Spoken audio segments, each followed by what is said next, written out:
بسم اللہ الرحمن الرحیم رب زدنی علما۔ نحمدہ ونصلی علی رسولہ الکریم، اما بعد۔ صفات کے سلسلے میں امام جوینی کا موقف۔ اللہ اکبر۔ امام جوینی رحمہ اللہ کی یہ تفصیل سے جو ہے ان کا اقتباس نقل کیا ہے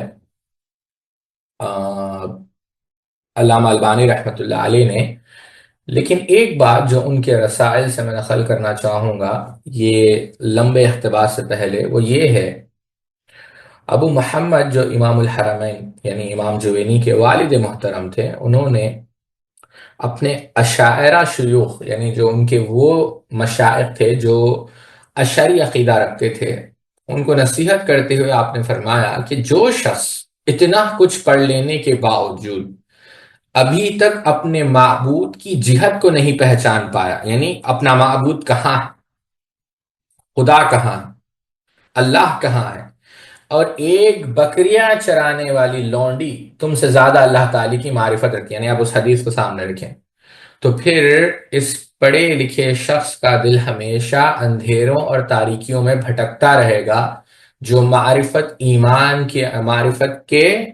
ایمان کے انوار سے کبھی منور نہیں ہو سکے گا۔ یہ بات ابو محمد جو امام الحرمین جوینی کے والد ہیں، انہوں نے یہ بات کہی۔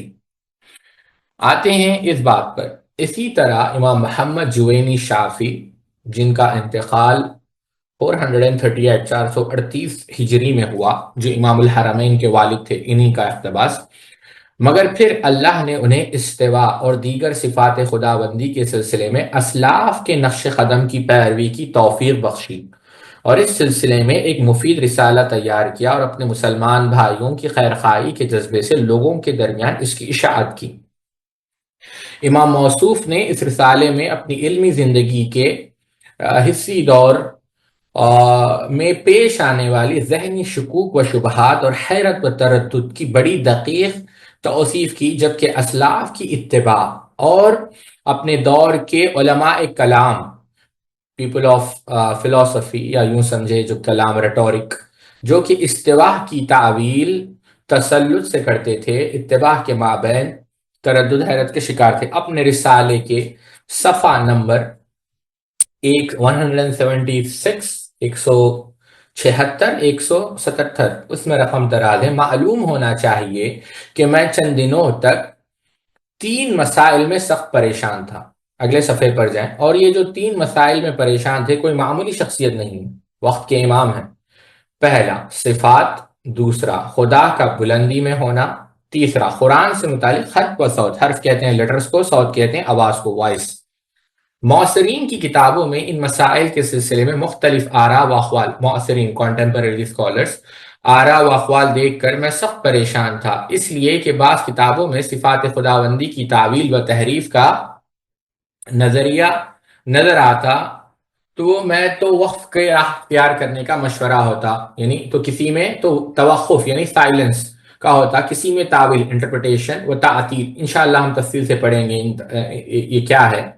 تعطیل عام انداز میں سمجھانے کے لیے انکار، تشبیہ، کمپیریزن، ریزمبلنس سے احتراز کرتے ہوئے صفات کے اس بات کا مسلک دکھائی پڑتا، مگر میں قرآن کریم اور سنت رسول صلی اللہ علیہ وسلم میں ایسے نصوص پاتا جو ان صفات نیز علو خداوندی کے اثبات یعنی ثابت، افرمیشن، اور قرآن کے حروف و صوت کے حقائق سے متعلق کھلی شہادت دیتے ہیں۔ پھر متأخرین اہل کلام کا مطالعہ کرتا ہوں تو دیکھنے میں آتا ہے کہ ان میں بہت سے لوگ استواء کی تعویل، نزول خداوندی کی تعویل اس کے احکام کے نزول سے کرتے ہیں، یعنی استواء کی تعلیم غلبے سے، اور نزول کی تعویل اللہ تعالیٰ کے احکام سے نزول کرتے ہیں، اور خدا کے دونوں ہاتھ کی تعویل قدرت و نعمت سے کرتے ہیں، اور قدم کی تعویل قدم صدق عند ربہم سے کرتے ہیں، یعنی مومنوں کے لیے ان کے رب کے پاس مہربان اجر ہے، یعنی اجر وغیرہ وغیرہ، یعنی تعویلات۔ مگر اس کے باوجود یہ اہل کلام اللہ کی جب تعریف کرتے ہیں تو اسے ایسا معنی بتلاتے ہیں جو آواز کے بغیر، یعنی آواز نہیں ہے، آواز کے بغیر حروف قائم بالذات ہو، اور پھر انہی حروف کو اس قائم معنی کی تعبیر صورت بتلاتے ہیں۔ اسی طرح کی تعویلانہ رائے رکھنے والوں میں ایک گروہ ایسا بھی ہے جن کا وقار میرے سینے میں موجود ہے، یعنی آئی ریسپیکٹ دو اسکالر، جیسے شواف اشری فقہا کی جماعت، اس لیے کہ میں مذہباً شافعی ہوں اور اپنے دین کی احکام و فرائض سے یکگو واقفیت رکھتا ہوں، تو جب میں ان جلیل القدر بزرگوں کو دیکھتا ہوں کہ اس طرح کی تعویلانہ رائے کے حامل ہیں، حالانکہ میرے دل میں ان بزرگوں کے علم و فضل کی وجہ سے ان کے سلسلے میں ایک طرح کا اچھا اعتقاد موجود ہے، مگر پھر بھی میرا ضمیر ان تعویلات پر مطمئن نہیں ہوتا، بلکہ ان تعویلانہ خیالات میں پرگندگی اور ایک طرح کی تیرگی محسوس کرتا ہوں۔ چاہیے کہ ان شرائع صدر نصیب ہو، یعنی شرع صدر، تو میری مثال اس متحیر اور آشفتہ مزاج کی مشین کنفیوزڈ تو دریا حیرت کی موجود کے تھپیڑے کھا رہا ہو۔ حال یہ تھا کہ علو، یعنی I was confused، یعنی یہ بتا رہے ہیں، حال یہ تھا کہ علو، استوا اور نزول کے ثبوت و واقفیت کی بات بھی کہتے ہوئے خوف محسوس کرتا تھا کہ کہیں ذات خداوندی کے لیے حصر یا تشبیہ بالخلق نہ لازم آ جائے، لیکن پھر جب اللہ کی کتاب اور رسول اکرم صلی اللہ علیہ وسلم کی سنن پاک کا مطالعہ کرتا تو یہی محسوس ہوتا کہ ان اگلے صفحے پر جائیں، ان دونوں سرچشموں میں پائے جانے والی نصوص اپنے حقیقی معنی ہی کی طرف رہنمائی کرتی ہے، اور یہ بھی نظر آتا کہ خاتم الانبیاء والرسول نے اللہ تعالیٰ کی صفات کے ان معنی کی بصراحت خبر دی ہے اور اپنے رب کو ان معنی میں متصف کیا ہے، اور یہ بات تو لازماً معلوم ہی ہے کہ رسول اکرم صلی اللہ علیہ وسلم کی مجلس میں عالم، غور سے سنیں، عالم، جاہل، ذہین و غبی، سادہ لو، دیہاتی و سنگ دل، ہر طرح کے لوگ شریک رہتے تھے، مگر ان حاضرین کی جانب سے کوئی ایسا اعتراض نصاً یا ظاہراً ذخیرہ کتب احادیث و تاریخ میں نہیں ملتا جو ان نصوص پر کیا گیا ہو جن سے آپ صلی اللہ علیہ وسلم کی توصیف کرتے تھے، جس کی بنیاد پر ایسے نصوص کی ان کی حقیقی معنی سے ہٹا کر تعویل کی گئے ہو، جیسا کہ ہمارے فقہاء متکلمین کا رویہ ہے۔ بڑی لطیف بات کہی کہ اللہ کے رسول صلی اللہ علیہ وسلم نے اللہ تعالیٰ کے صفات، اللہ تعالیٰ کے اسماء کس کے سامنے بیان کی؟ صحابہ کے سامنے، یعنی اور ایسے لوگوں کے سامنے جس میں بعض ذہین لوگ بھی تھے، بعض اتنے ذہین لوگ نہیں تھے، بعض علماء تھے، بعض علماء نہیں تھے، لیکن پورے کتب احادیث میں کبھی ایسا نہیں ملتا کسی نے یہ پوچھا ہو کہ ہاتھ کیسا تھا، کہ ہاتھ سے مراد کیا قدرت ہے، کیا یہ جو تعویلات ہے کسی نے نہیں پوچھا اور ملتا بھی نہیں ہے جیسے بات کے آنے والے لوگوں نے کیا، ٹھیک ہے؟ اسی طرح ایسی بھی کوئی روایت نہیں ملتی جس میں رسول اللہ صلی اللہ علیہ وسلم نے لوگوں کو اللہ کی صفات جیسے فوقیت اور یدین وغیرہ کے سلسلے میں اپنے فرمودات و ارشادات کے ظاہری مفہوم پر ایمان لانے سے کبھی منع فرمایا ہو کہ نہیں اس کا یہ معنی نہیں ہے، اس کا معنی یہ ایسا منع فرق نہیں، اور نہ اس معنی کی کوئی روایت پائی جاتی ہے کہ ان صفات الہیہ کے کچھ دوسرے پوشیدہ معنی بھی ہے جو ان کے ظاہری کے منافی ہے، یہ بھی روایت نہیں ملتی۔ تو اب یہاں تک رک جائیں، آپ یہاں پر ایک اقتباس ختم ہوتا ہے۔ تو اب یہ آپ دیکھیں ساتھیوں، یہاں پر اللہ اکبر اسباب بیان کیے جا رہے ہیں۔ کیا بیان کیے جا رہے ہیں؟ اسباب۔ شیخ البانی رحمت اللہ علیہ کے ایک شاگرد ہیں شیخ عمر بن سلیمان الاشقر، شیخ عمر بن سلیمان الاشقر، ان کی ایک کتاب ہے دکتور عمر سلیمان الاشقر کی، یعنی اللہ اسماء و صفات کے متعلق اسماء یعنی اسماء اللہ و صفاتہ فی معتقد اہل سنت والجماعہ، اس کے اندر 5 چیپٹرز انہوں نے باندھے ہیں، اور وہ کتاب ہے 246 صفحات کی، یعنی 246 پیجز کی۔ اس کے اندر جو 4 چیپٹر ہے جو انہوں نے باندھا ہے ساتھیوں، بڑا دلچسپ ہے۔ انہوں نے کہا کہ اسباب الاختلاف، کہ اسباب اختلاف یعنی کس باب میں؟ اسماء و صفات میں، کہ اختلاف ہوا کیوں اس موضوع میں، اختلاف کہاں سے آیا ہے، کیا اسباب ہے، اور انہوں نے ساتھیوں 5 اسباب بیان کیے۔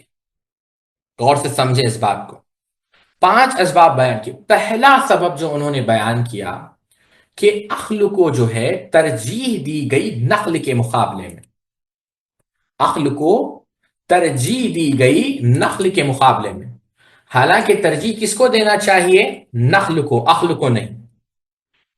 شیخ الاسلام علامہ ابن تیمیہ رحمۃ اللہ علیہ نے مجموع الفتاوی میں کہا العقل شرط فی معرفت العلوم وکمال وصلاح الاعمال وبه يكمل العلم والعمل لكنه ليس مستقلا بذلك بل هو غریزة فی النفس وقوة فیها بمنزلة العقل. لمبا اقتباس ہے. انہوں نے کہا شیخ الاسلام تیمیہ نے کہ جو عقل ہے وہ علم حاصل کرنے کے لیے ضروری ہے، عمل صالح کرنے کے لیے ضروری ہے جس کے ذریعے سے علم حاصل کیا جاتا ہے، اعمال کی اصلاح کی جاتی ہے، لیکن وہ کافی نہیں ہے فی نفس ہی، کیونکہ وہ ایک ذریعہ ہے، ایک فیکلٹی ہے، اس کے اندر قوت ہے، لیکن وہ کب بہتر ہے، یعنی وہ کیا ہے ساتھیو، اس کا اتصال ہو، یعنی وہ کنیکٹڈ ہو بھی نور الایمانی والقرآنی کانک نور العین، یعنی یہ جب عقل ایمان سے قرآن سے جڑی رہے گی تب یہ اچھی بات. لیکن اگر اس کو اپنے حال پر چھوڑ دیا جائے، یعنی انفرادی طور پر چھوڑ دیا جائے تو لم یبصر الامور التي يعجز، یعنی وہ بصیرت حاصل نہیں کر پائے گی. بات کو یاد رکھیں. تو عقل کو اس کے حال پر نہیں چھوڑا جا سکتا. اچھا، نقل پر آ جائے، ما جان النبی صلی اللہ علیہ وسلم کل حق یصدق بعضه بعضا وهو موافق لفطرة القلائق وما جعل فيهم من العقول الصریحة.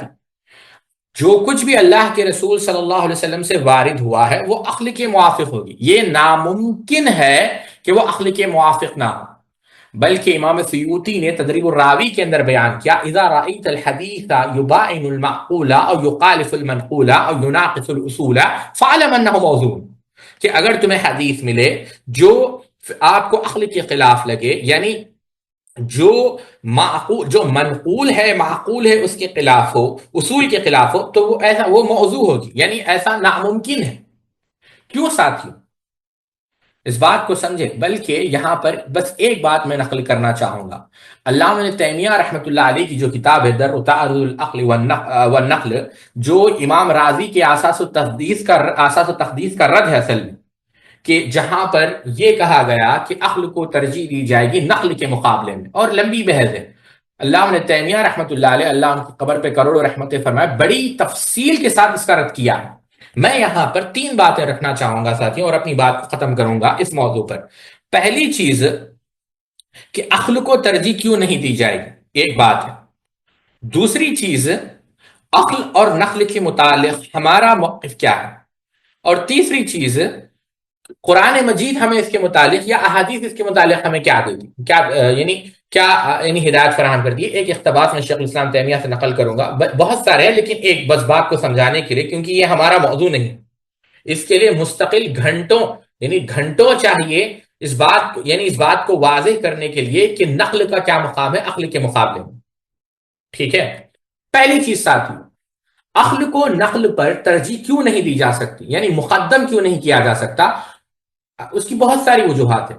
پہلی وجہ تو یہ ہے، اور دوبارہ میں اس بات کو دہراؤں کہ چند وجوہات میں گنا رہا ہوں بس بات کو تھوڑا سا واضح کرنے کے لیے.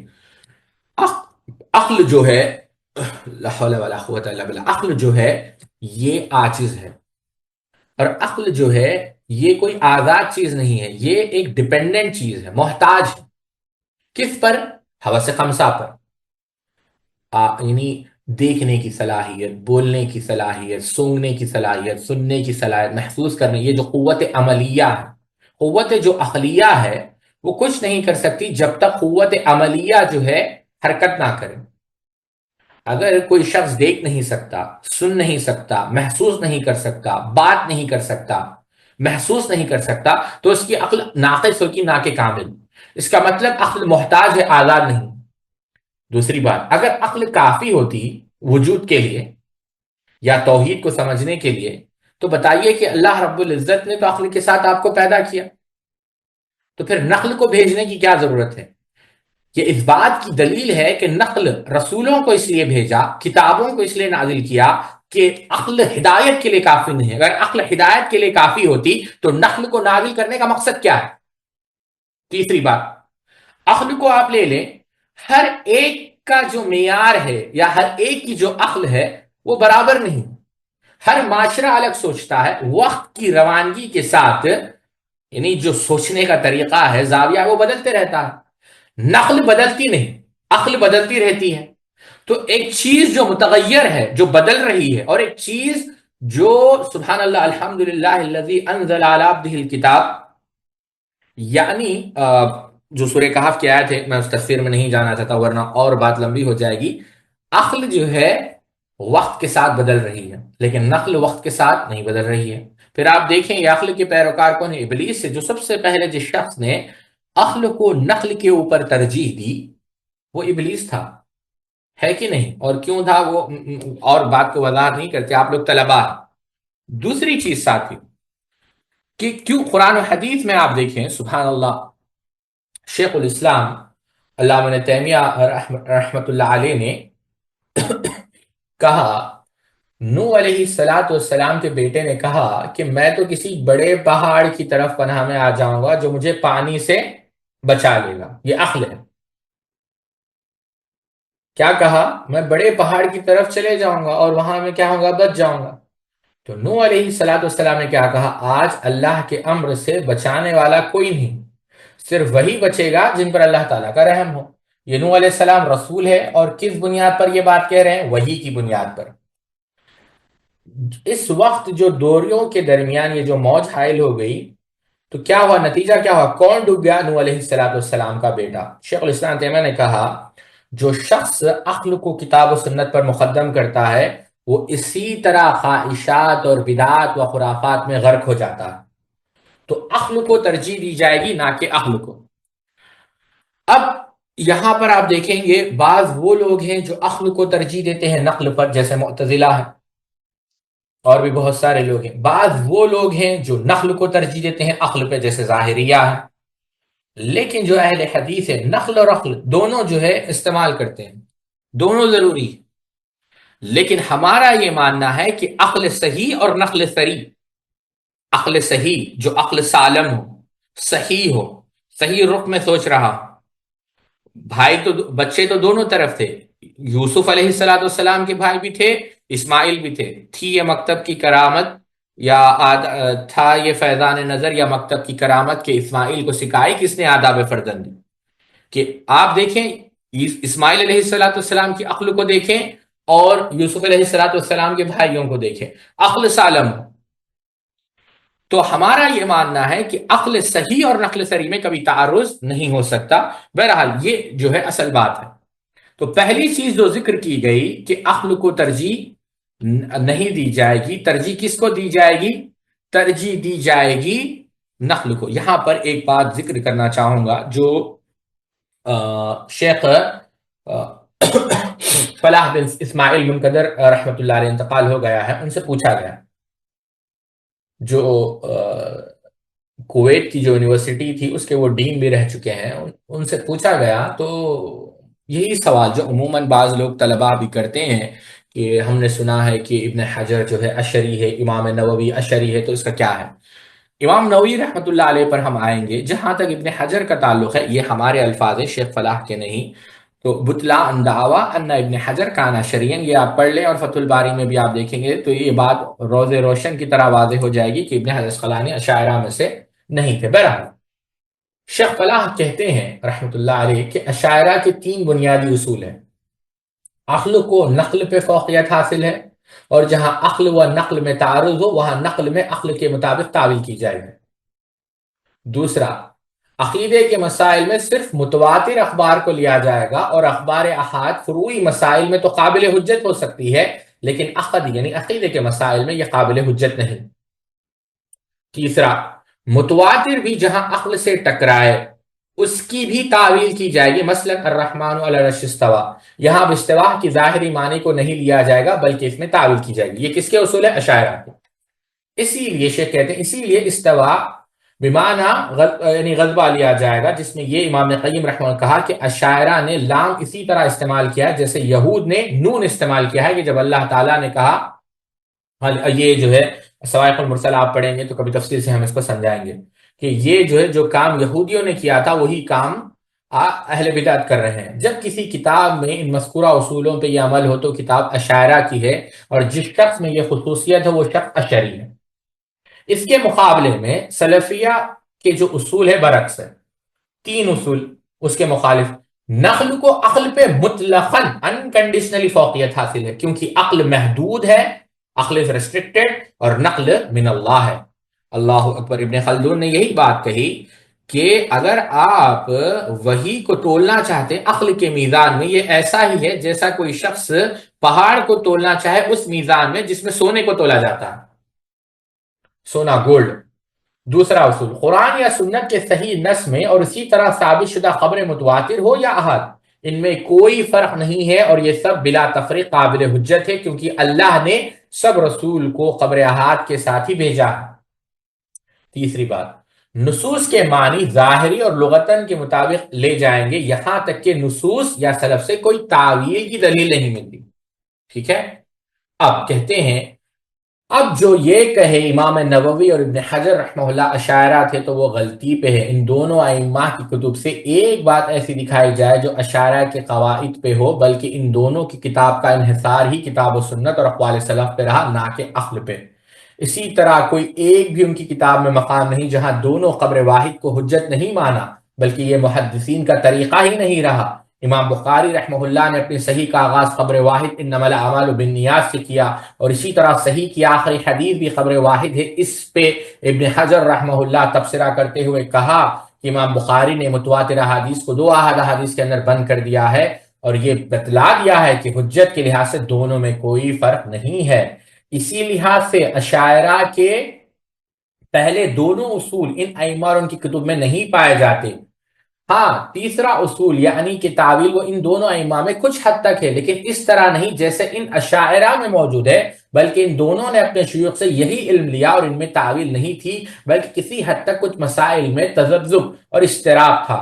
امام نووی کے مطلقاً اشعری نہ ہونے پہ یہی دلیل کافی ہے کہ ان کی ایک چھوٹی سی کتاب موجود ہے، الجز فی اثبات حرف و صوت، یعنی یہ عقیدے کی کتاب ہے، اور اس میں امام نووی کہتے ہیں مجھے اس چیز میں حیرت میں ڈال دیا کہ کیسے متکلمین اللہ تعالیٰ کے کلام صوت کا انکار کرتے ہیں۔ یہی سوال شیخ عثیمین رحمۃ اللہ علیہ سے بھی پوچھا گیا، اور شیخ عثیمین رحمۃ اللہ علیہ نے بھی کہا کہ جب ان کو پوچھا گیا کہ کیا یہ درست ہے کہ ہم ان دونوں اہل علم کو دیگر انہی جیسے افراد کو اشعری لوگوں کی جانب منسوب کر دیں، تو کیا کہا؟ کیونکہ اشعریت، شیخ محمد ابن صالح العثیمین نے کہا نہیں، کیونکہ اشعریت ایک مستقل مذہب ہے، اسماء و صفات، ایمان اور آخرت کے بارے ان کا الگ تھلگ وجود ہے۔ ان کے مذہب کے بارے میں ہمارے بھائی اس میں جو ہے ایک عالم دین کا حوالہ دیا، ظاہر سی بات ہے اب وہ عالم دین جو ہے قید میں، اللہ تعالیٰ جو ہے ان کے لیے مسائل آسان کرے، سفر الحوالی کا بہت ہی خوب لکھا ہے، کیونکہ بہت سے لوگ ان کے بارے میں سمجھتے ہی نہیں ہے، لیکن وہ صفات کے مسائل میں سلف صالحین کے مخالف ہے، اور امام نووی کے شریعت کے اختلاف بھی بہت ہے۔ لہٰذا اگر کوئی شخص اسماء و صفات کے مسائل میں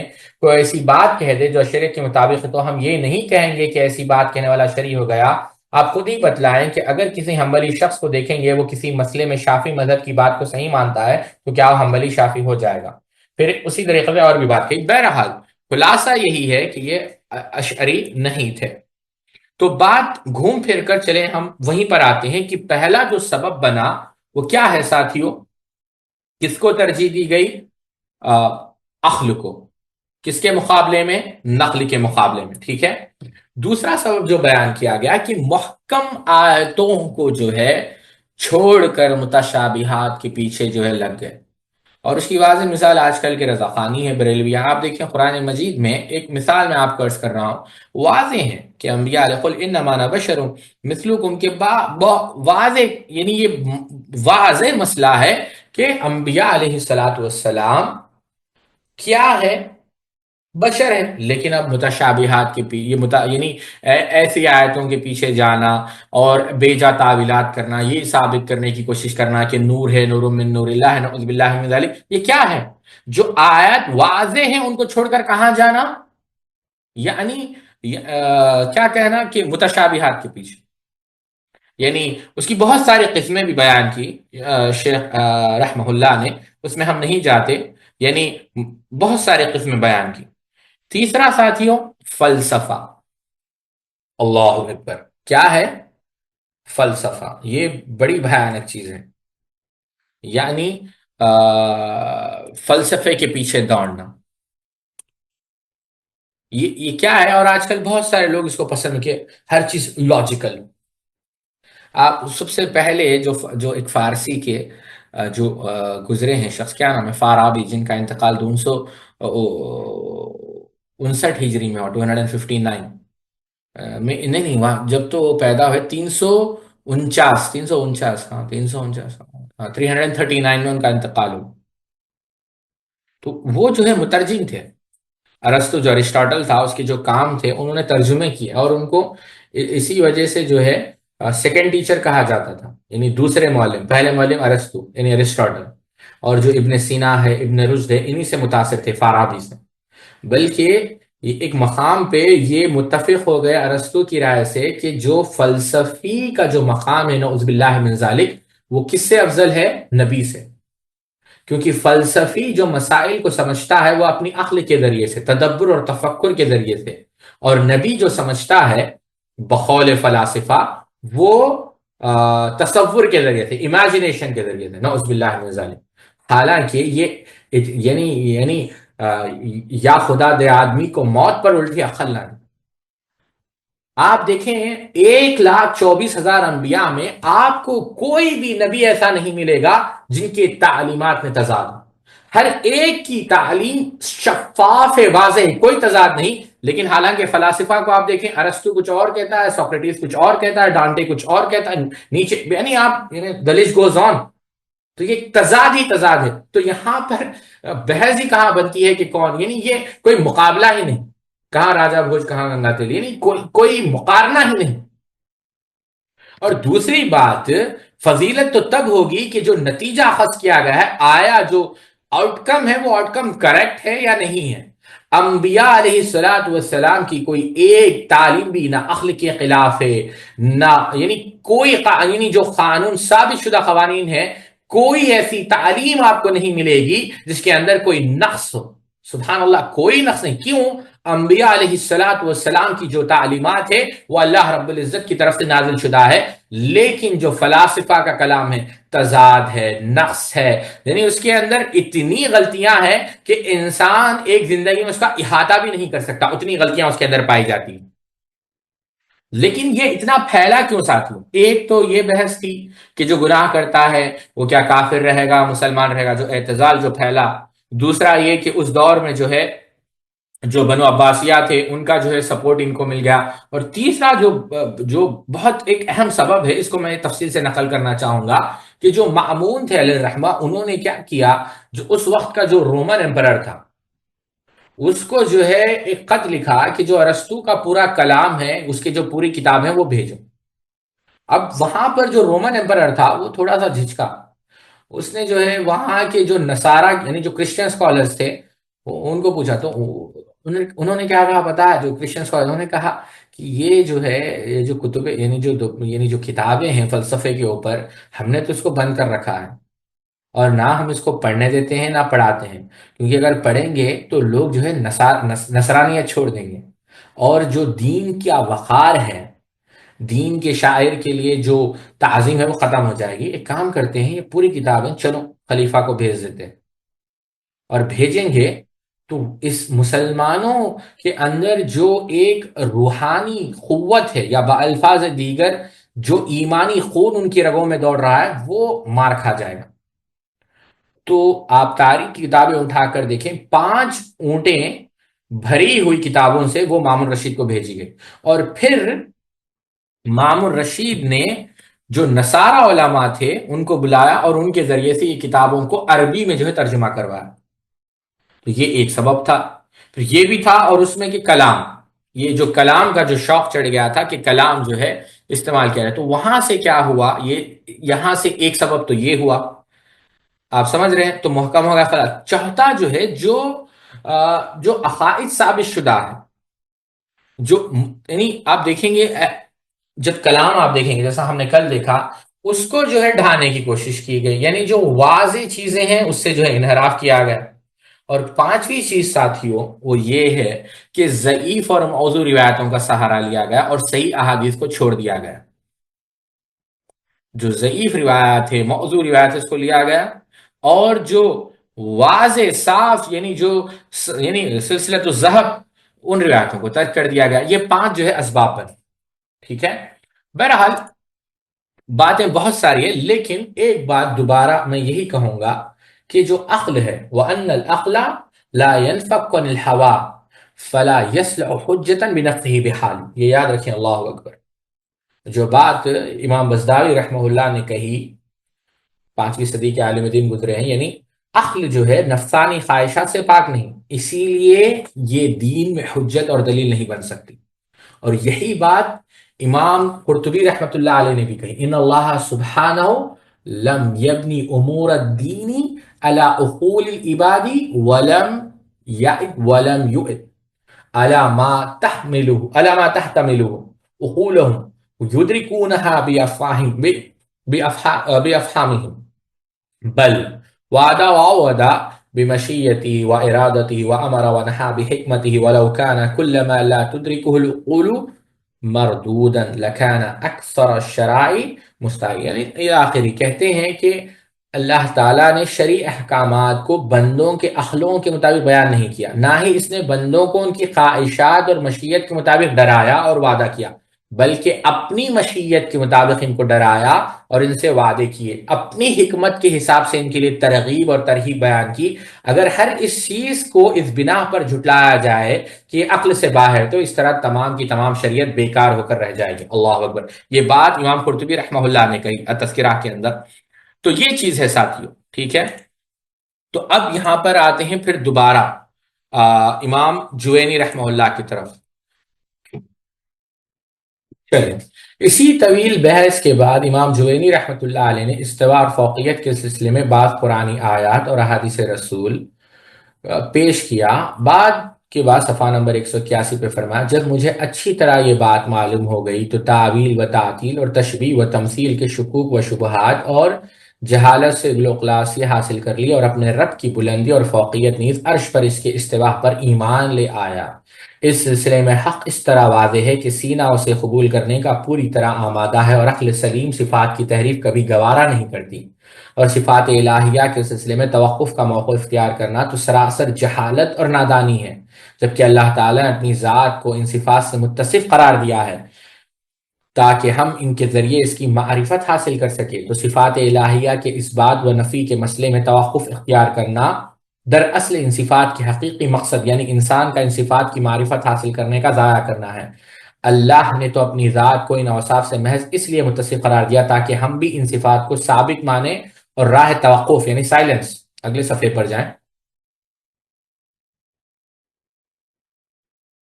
اختیار کرنے سے بچیں۔ اسی طرح تشبیہ و تمثیل بھی مرقع جہالت سے، اسی لیے جیسے تحریف و توقف نیز کیفیت صفات سے تعرض کیے بغیر اس بات صفات کو توفیق مل گئی، وہ اللہ کے مطلوب طریقے پر گامزن ہے۔ یہ امام جوینی رحمۃ اللہ علیہ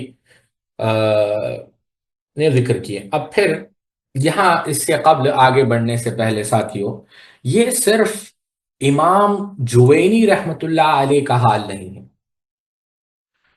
شیخ ایک عالم دین ہے جن کا نام ہے شیخ فراز بن محمد سعید، انہوں نے حال ہی میں یعنی 2 سال پہلے کتاب لکھی توبۃ العالم، توبۃ العالم الاشاعرہ، یعنی وہ علماء جو بڑے علماء تھے اشاعرہ میں سے جنہوں نے توبہ کیا، اور اس کا مقدمہ شیخ صالح بن سعد السحیمی حفظہ اللہ نے کیا، اس کا مقدمہ انہوں نے لکھا ہے۔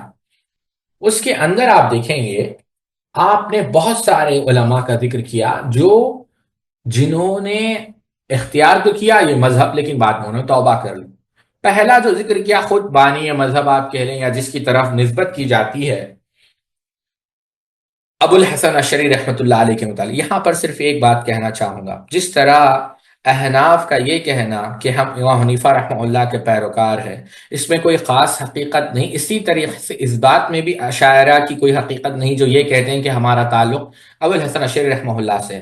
اگلے دروس میں انشاءاللہ، کیونکہ یہ بڑی ہی اہم شخصیت ہے تاریخ کی، تو ان کو مستقل ایک درس میں ہم ذکر کریں گے۔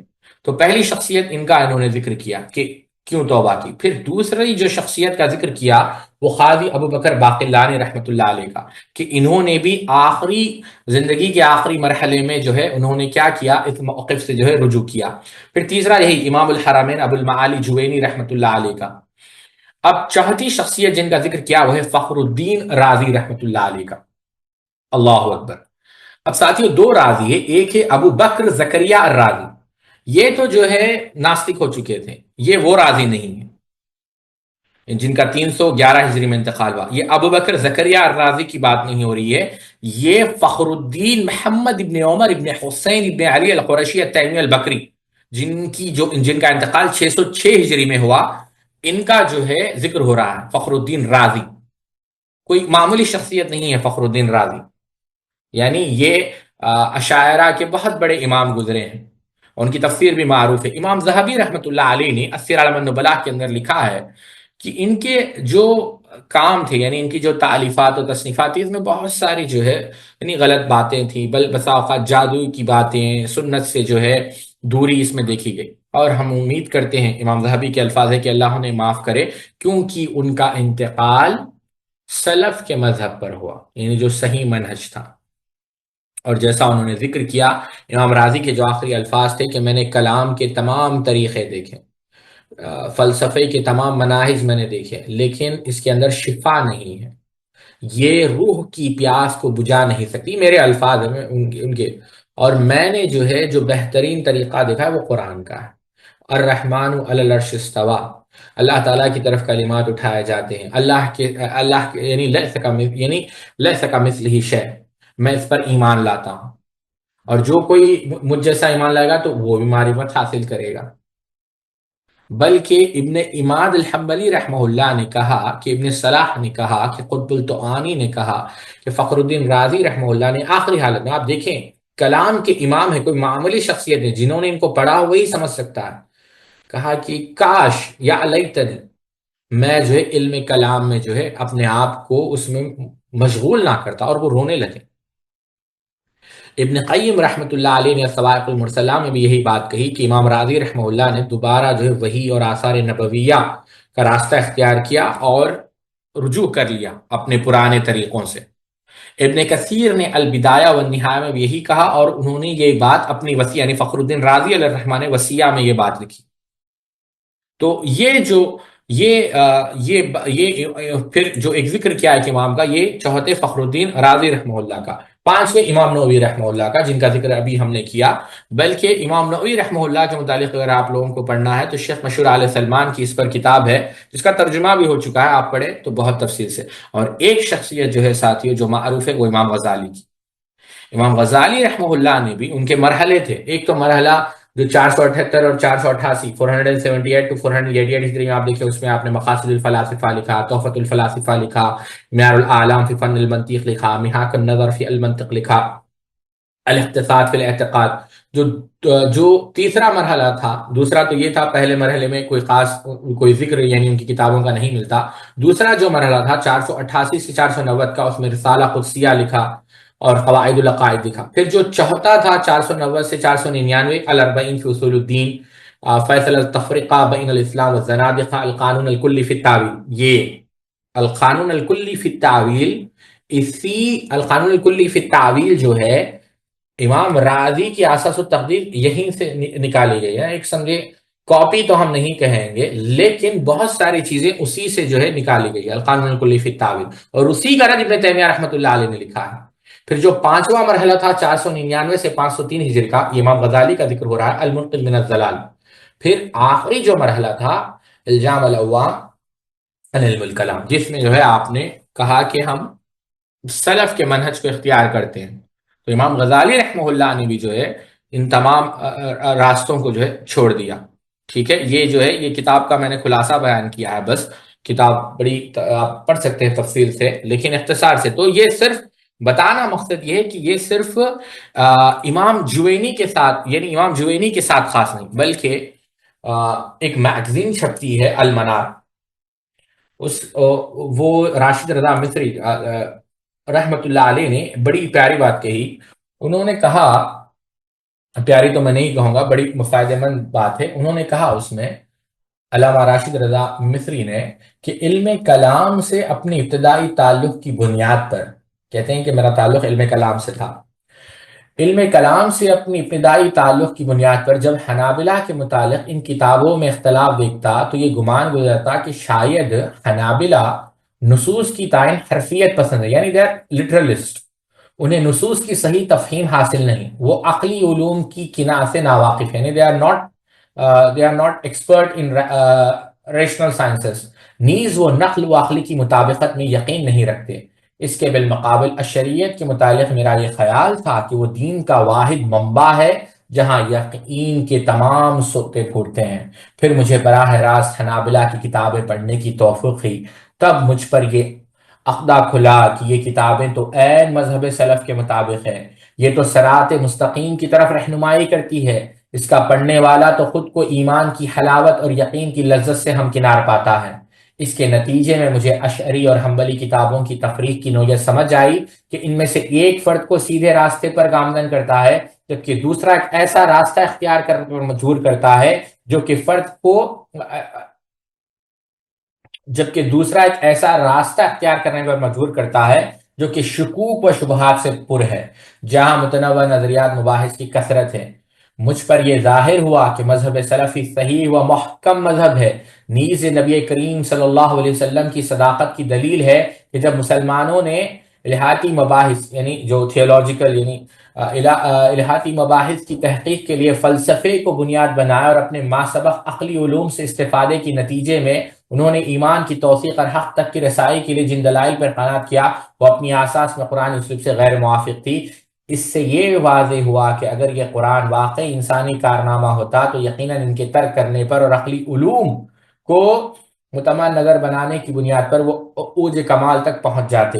نیز حنابلہ کی کتابیں نسبتاً اس روح سے بھی ممتاز ہے کہ اس کی ضرورت ہر دور میں محسوس کی گئی ہے، جبکہ اشاعرہ کی کتابیں آج کے دور میں اپنی اہمیت کھو چکی ہے کیونکہ ان کی بیشتر آراء یونانی فلسفے پر قائم ہے، گریک فلسفی یا اہل اعتزال کے رد عمل میں معروض وجود میں آئی تھی، جو کہ دونوں اب متروک ہو چکی ہے۔ نیز یہ بات بھی خیال خاطر ہے کہ ہم یہ نہیں کہتے کہ حنابلہ اپنے تو بہرحال یہ چیزیں جو ہے یہ چیز پہلے بھی پائی جاتی ہے اور آج بھی جو بصیرت رکھتے ہیں وہ سمجھ سکتے ہیں کہ جو صراط مستقیم ہے وہ کس راستے پہ ہے یا صراط مستقیم کیا ہے، جو منہج سلف ہے۔ ٹھیک ہے، یہاں تک آپ بات شیخ البانی کہتے ہیں آگے، پھر امام جوینی رحمۃ اللہ علیہ نے صفحہ 181 183 میں ان اسباب کا ذکر کیا جن کے نتیجے میں علماء کلام نے استواء کو غلبے سے تعویل کی۔ ان کے سلسلے میں میرا اپنا خیال یہ ہے کہ ان لوگوں نے صفات الہیہ کو صفات مخلوق کے مترادف سمجھ لیا، جس کی وجہ سے اللہ تعالیٰ کی عظمت اور بڑائی کی شأن شان استواء کا تصور ان کے ذہن سے اوجھل ہو گیا۔ اس کی کچ فہمی کی وجہ سے انہیں کلام خداوندی کی تحریف بھی کرنی پڑی اور اوصاف حامدہ سے الگ کر کے خدا کی تعطیل کے بھی مجرم بنے۔ ٹھیک ہے، یہ بات شیخ البانی رحمۃ اللہ علیہ نے کہا ہو رہے ہیں۔ تو جو یہ سوال کیا گیا کہ ابھی جو آپ نے کلپ دیکھی ہے کہ عالم نے یہ کہا کہ ہمیں پتہ نہیں کہ صحابہ کا عقیدہ کیا تھا کیونکہ صحابہ کا انٹرویو کسی نے نہیں لیا اور ہمیں پتہ نہیں کہ وہ کیا سمجھتے تھے، ہے کہ نہیں؟ یہی اللہ ہم سب پر رحم فرمائے۔ دیکھیں یہ جو آرگیومنٹ ہے یہ بالکل غلط ہے۔ پہلی چیز ساتھیوں آپ کو یاد رکھنی ہے، اور جو شیخ محمد ابن صالح العثیمین رحمۃ اللہ علیہ نے بھی بڑی تفصیل کے ساتھ ذکر کی کہ قرآن عربی میں نازل ہوا ہے، صحابہ عربی کو سمجھتے تھے۔ اگر ایسا نہ ہوتا تو ہر کوئی اٹھے گا اور کہے گا کہ اس کا معنی یہ ہو سکتا ہے، اس کا معنی یہ ہو سکتا ہے، ٹھیک ہے، مجازی ہو سکتا ہے۔ نہیں، کل کے دن کوئی یہ بھی کہے کہ یہ قرآن میں آخرت آیا، کوئی یہ کہے کہ یہاں پر آخرت کا معنی حقیقی نہیں مجازی ہے، اور کوئی حقیقی دنیا نہیں ہوگی، جیسے باطنی اور فلاسفہ ابن سینا کا یہی تھا۔ تو ایسا نہیں ہے، قرآن عربی میں نازل ہوا ہے اور عربی میں اس کو سمجھا جائے گا، اور صحابہ نے ویسے ہی سمجھا، پہلی چیز۔ دوسری چیز، احادیث کے اندر، سنت کے اندر صحابہ کے اقوال، تابعین کے اقوال، تبع تابعین کے اقوال، سلف صالحین کی کتابیں آپ اٹھا کر دیکھیں تو صفات کو لٹرلی لیا گیا ہے، آپ سمجھ رہے ہیں، ظاہر پر لیا گیا ہے۔ آپ ایک حدیث لے، بہت بار آپ نے سنا ہوگا، مسند احمد میں، ابن ماجہ میں، ابو رزین رضی اللہ تعالیٰ عنہ سے، غالباً میں نام صحابی کا بھول رہا ہوں، ہو سکتا ہے کہ اللہ کے رسول صلی اللہ علیہ وسلم نے کیا کہا کہ اللہ تعالیٰ ہنستا ہے، صفت ضحک. تو ایک اعرابی صحابی نے کہا کہ کیا اللہ تعالیٰ ہمارا ہنستا ہے؟ تو اللہ کے رسول نے کہا ہاں اللہ تعالیٰ ہنستا ہے. تو کہا کہ ہم اس رب سے کبھی محروم نہیں ہو سکتے، خیر کی یعنی خیر سے محروم نہیں ہو سکتے جو رب ہنستا ہے. سبحان اللہ. آپ استواء کو لے لیں، ابو العالیہ کو لے لیں، مجاہد بن جبر کو لے لیں، انہوں نے واضح کہا ارتفاع اعلیٰ، یعنی اللہ تعالیٰ استواء بیان کیا ہے معنی کو. آپ سمجھ رہے ہیں؟ یعنی یہ صحابہ نے کیسے سمجھا؟ دوسری چیز کتب آثار اٹھا کر دیکھیں. تیسری چیز، آپ عربی کا ایک عام قاعدہ ہے، اور آپ کسی بھی زبان کو اٹھا کر دیکھیں کہ جو لفظ ہوگا وہ اس کے ظاہری معنی پر لیا جائے گا، ورنہ کافی فساد ہو جائے گا. کیوں ساتھیوں؟ میں ایک مثال دیتا ہوں. کل کے دن میں کہوں آپ کو کہ میں میری بیٹی فلاں شخص کے نکاح میں دیتا ہوں گواہوں کو بنا کر، اور اس کے بعد میں یہ کہوں کہ یہ تو مجازی معنی تھا، میں نے نکاح کیا ہی نہیں، نکاح کا معنی کچھ اور تھا، حقیقی معنی نہیں تھا. میں گھر بیچ دوں اپنا، کہے کہ بیچنے سے مراد یہ نہیں تھا، کچھ اور تھا. ارے بھائی جو لفظ ہے اس کا معنی کیا لیا جائے گا؟ جیسے اس کا اپیرنٹ میں نہیں لیا جائے گا، مجازی نہیں. مجازی از ناٹ ڈیفالٹ، ورنہ فساد ہونا شروع ہو جائے گا. چوتھا معنی، اگر صحابہ نے اگر مان لیتے ہیں کہ جیسے کلپ والے صاحب نے کہا کہ صحابہ نے چاہے وہ استوا ہو، غضب ہو، محبہ ہو، یدین ہو، یہ جو بھی صفات ہے، کہ ایسا نہیں سمجھا، یعنی ہم نہیں جانتے کہ صحابہ نے کیسے سمجھا، تو پھر اشاعرہ نے یہ صفت سم، صفت بصر کو کیسے ثابت کیا؟ ہو سکتا ہے کہ صحابہ نے ان صفات کو بھی مجازن جو ہے سمجھا ہوگا. آپ سمجھیں؟ تو یہ جو ہے گمراہی ہوگی. اچھا، ایک اور یعنی پانچواں جواب اس کا یہ بھی ہے کہ جو متکلم ہے، جو کلام کر رہا ہے، اگر وہ سمجھ نہیں رہا ہے جو وہ یہ کہہ رہا ہے تو کیا ہوگا؟ ایک تو متکلم کو زبان معلوم نہیں، یعنی زبان پہ اس کو عبور حاصل نہیں، اسی وجہ سے اس کو اقرار کرنے میں یا اظہار کرنے میں صحیح طریقے سے تکلیف ہو رہی ہے. اسی وجہ سے وہ اظہار نہیں کر پا رہا، یعنی سمجھ نہیں پا رہا، صحیح لفظ کا انتخاب نہیں کر پا رہا ہے. یا ایک چیز تو یہ ہو سکتی ہے. سمجھ رہے ہیں؟ متکلم، اسپیکر، اس کو زبان پتہ نہیں ہے. آپ سمجھ رہے ہیں؟ یہ وہی تو کہہ رہے ہیں نا کہ جو متکلم ہے، جو کہہ رہا ہے، وہ مقصد نہیں ہے. غور سے سمجھیں بھئی، حدیث میں متکلم جو کہہ رہا ہے، اللہ تعالیٰ ہنس رہا ہے. کون کہہ رہے ہیں؟ اللہ کے رسول صلی اللہ علیہ وسلم. اور یہ کہہ رہے ہیں کہ وہ معنی نہیں ہے، یعنی متکلم نے جو کہا ہے وہ معنی نہیں ہے، معنی کچھ اور ہے. اگر ایسے کہا جائے، یعنی اگر میں پھر اس کو اللہ کرے کہ مجھے سمجھانے کی، مجھے صحیح جو ہے اللہ تعالیٰ مجھے سمجھانے کی توفیق دے، آمین. to say that a speaker does not mean what he is saying. تو تین صورتیں بنتی ہیں ساتھیوں. ایک، متکلم کو زبان معلوم نہیں، اتنی اس مقدار میں، یعنی ویل انف کہہ لے کہ جس سے وہ واضح طور پر صحیح طریقے سے اظہار کر سکے. ایک. دوسرا، متکلم جو ہے اپنے سامعین کو گمراہ کرنا چاہ رہا ہے کہ نہیں؟ جو بات حقیقی نہیں ہے، کوئی اور بات گمراہ کر رہا ہے، کچھ اور کہہ رہا ہے، کچھ اور مقصود ہے. تیسرا، متکلم کے پاس کم علم ہے، اس کے پاس یعنی جو مسئلہ ہے، جو سبجیکٹ ہے، اس کے پاس علم نہیں ہے، تو وہ جو ہے کمزوری ہے. اب آپ دیکھیں گے یہ اگر تینوں معنی اٹھا لیں گے تو تینوں معنی بھی فیل ہوں گے، کیونکہ یہ اگر آپ ایسا کہیں گے تو آپ جو ہے کافر ہو جائیں گے. جب اللہ تعالیٰ کہہ رہا ہے کہ ان اللہ یحب التوابین یحب المتطہرین، ہم کہتے ہیں کہ یہ صفت محبہ. تو اگر اللہ تعالیٰ محبت نہ کرتا تو اللہ تعالیٰ نے کیوں کہا کہ اللہ تعالیٰ محبت کرتا ہے؟ تو یہ جو چیزیں ہیں، آپ سمجھ رہے ہیں بات؟ تو یہ سبحان اللہ، تو یہ اس کا مختصر جواب ہے. تعالیٰ سے دعا ہے اللہ رب العزت ہم سب کو صحیح منہج، اللہ تعالیٰ کی صحیح معرفت، سلف کے راستے کے مطابق، سلف کے طریقے پر جو ہے سیکھنے کی، سمجھنے کی توفیق عطا فرمائے. سبحانک اللہم و بحمدک، اشہد ان لا الہ الا انت، استغفرک و اتوب الیک. والسلام علیکم ورحمۃ اللہ وبرکاتہ.